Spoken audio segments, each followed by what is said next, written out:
هو الصراحة أول ما شفت الجيتور اكس 70 لأول مرة العربية شدتني جدا. تصميم شيك وشكل هجومي وصالون فخم، والأهم من ده كله إن هي عربية 7 كراسي بسعر يخليك فعلا تقف وتفكر مليون مرة فيها. ودخلت لستة أفكاري فورا علشان أعمل لكم عنها فيديو، بس وأنا بجهز ومستغرق في التفاصيل وتجارب الملاك خبطت في نقطتين بالعدد مستحيل أغمض عيني عنهم أو أعديهم بالساهل. تخيل معايا السيناريو ده: انا جايب عربيه عائليه 7 راكب طالع بيها الساحل او السخنه، محمل معايا العلب الكامل والشنط ورا، التكييف شغال على اخره، والموتور بتاع العربيه عصر نفسه مقسوم نصين وطالع بيك مطلع وعكس اتجاه الهواء. عارف انت بقى المتوسط الطبيعي اصلا بتاع العربيه دي للبنزين في الظروف العاديه كام؟ 11.5 لتر لكل 100 كيلو. امال بقى لو ماشي في سيناريو السفر والتحميل اللي انا بقول لك عليه ده، الرقم هيوصل لكام؟ هتمشي بخرطوم متوصل بالبنزينه يعني ولا ايه؟ ده غير ان الكرسيين الزياده اللي انت اصلا رايح تشتري العربيه علشانهم هيتحولوا لغرفه تعذيب لو قعدت فيهم حد كبير. تعالى بقى ندخل في الجثه دي ونفصصها حته حته ونكتشف مع بعض كده كل اللي مستخبي عن جيتور اكس 70.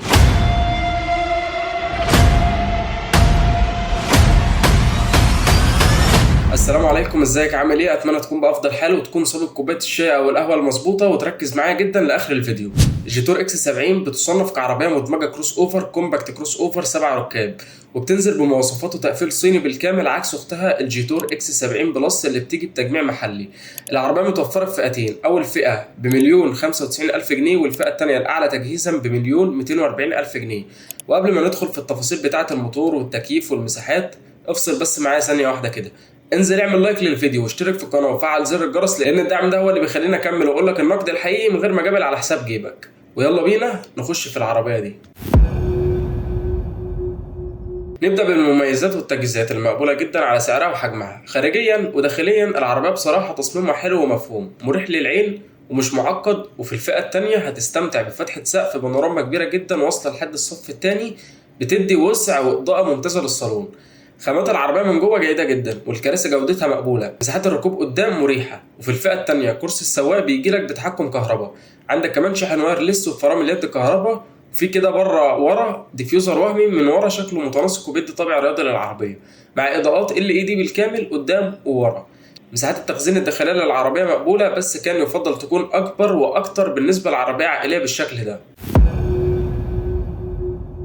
وندخل بقى على الكراسي والمساحات، وهنا تبدأ العقدة. الصف الثاني مساحته مقبولة من حيث حركة الأرجل والرأس، مش الأفضل في فئة ولكنه مش سلبي.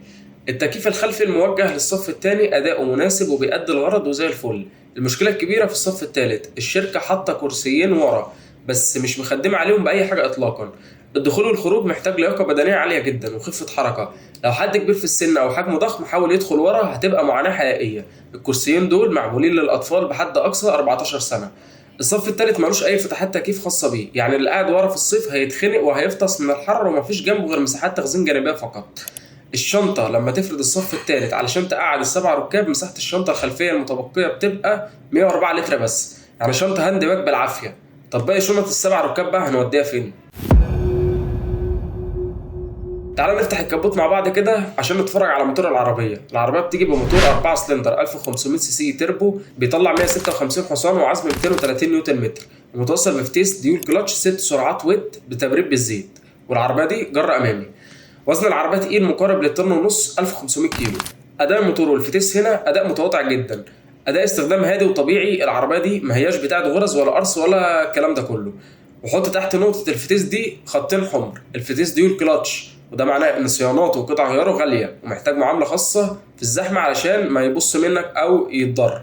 الصدمه الاكبر استهلاك البنزين. متوسط استهلاك البنزين للاكس 70 هو 11.5 لتر لكل 100 كيلو، وركز في كلمه متوسط دي، الرقم ده كبير جدا على فئاتها وموتورها. الكلام دوت وهي ماشيه فاضيه ومستريحه، فما بالك لما تحملها وتشغل التكييف وتطلع بيها مطالع، الرقم ده هيوصل لل 13 و14 مرتاح. لو وصلت معايا للنقطه دي ومستمتع بالتحليل، ما تنساش تسيب رايك في الكومنتات وتعمل شير للفيديو مع اي حد ناوي يشتري 7 راكب علشان تنقذه. نروح لتجهيزات الامان والقياده. في الفئه الاولى العربيه بتنزل ب2 ايرباج فقط، وانظمه الامان الاساسيه اي بي اس نظام منع انغلاق الفرامل، واي بي دي نظام توزيع قوه الفرمال على العجلات، واي اس بي نظام الثبات الالكتروني، وهيل هولد كنترول نظام مساعده طلوع العربيه على المطالع ما تريحش منك وهي واقفه على المطلع، وتي بي ام اس نظام مراقبه ضغط الاطارات. وبصراحه غريبه جدا وسلبيه كبيره ان عربيه عائليه 7 راكب ينزل فيها 2 ايرباج بس من اول فئه. وفي الفئه الثانيه الوضع بيتحسن وبيبقوا 4 ايرباج مع كاميرات 360 درجه بتقدم لك جوده تصوير مقبوله مش وحشه ولا فائقه الدقه. العفشه والاداء بتوع العربيه على الطريق عاملين ازاي؟ العفشه معموله هنا للراحه، بتمتص عيوب الطريق والنقر المطبات باسلوب ممتاز ومريحه جدا للركاب، ولكن ضريبه الراحه دي هي الثبات هنا في العربيه مش وحش خالص، يعني هو جيد جدا لحد سرعه 120 كيلو. هتبدا تحس بتميل بديهي وواضح في جسم العربيه اللي هو البادي رول، وتبدا تخاف تنور بيها، وعلشان كده ما انصحكش اطلاقا انك تعدي ال 120 بيها او توصل لسرعات عاليه بالعربيه دي. جه وقت الزتونه، نشتري جيتور اكس 70 ولا لا؟ اولا لو هتشتري اشتري الفئه الثانيه فورا، ما تفكرش في الفئه الاولى علشان فرق امان الارباجات والتجهيزات والبانوراما والكاميرات ال 360 اللي بتسهل عليك الركنه لحجم العربيه.